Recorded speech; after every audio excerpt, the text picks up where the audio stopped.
اے تہاڈا سبحان اللہ دا آکھن دا میں سرکار دی بارگاہ چوں دو جملے عرض کرنا. ایک جو علماء دی موجودگی میری خوش بختی ہے جو میرے کلاس فیلو بھی تشریف فرما ہیں, بڑے عرصے بعد ملاقات ہے. میرے پاک نبی دے غلاموں, اللہ دے پاک نبی فرمائے جس ٹائم مومن پڑھ دے سبحان اللہ, پڑھو نا سبحان اللہ, مومن پڑھ دے سبحان اللہ, اے عقیدہ راسخ کر گنو, اے عقیدہ پختہ کر گنو, اے عقیدہ پکا کر گنو. عبادت قبول ہوں دی ہے جڑا مومن ہے, منافق دا نمازاں نبی دے پیچھے قبول نہیں تھی. وجہ کیا پڑھی ہے؟ اللہ ہوتا سبحان اللہ.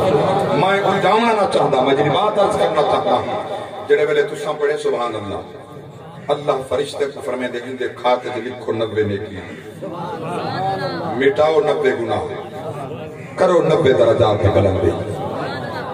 یہ تاہا دفتر او جڑا ایک کھولی بیٹھے, ایک دفتر او جڑا اللہ دی بارگاہ چاہیے کو پتہ ہی کوئی نہیں.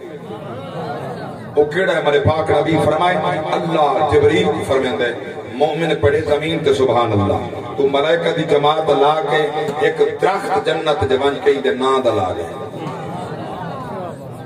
جنت درخت ہی دے نا دلا دے, جنت اللہ دی درخت تیرے نا دے.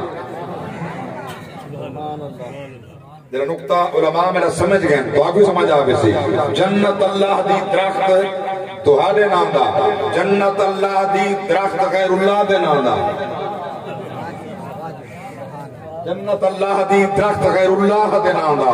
ان لگے جنت جنات تیرا لکھی جے وہ حرام نہیں تھی نا, وہ بدعت نہیں تھی نا.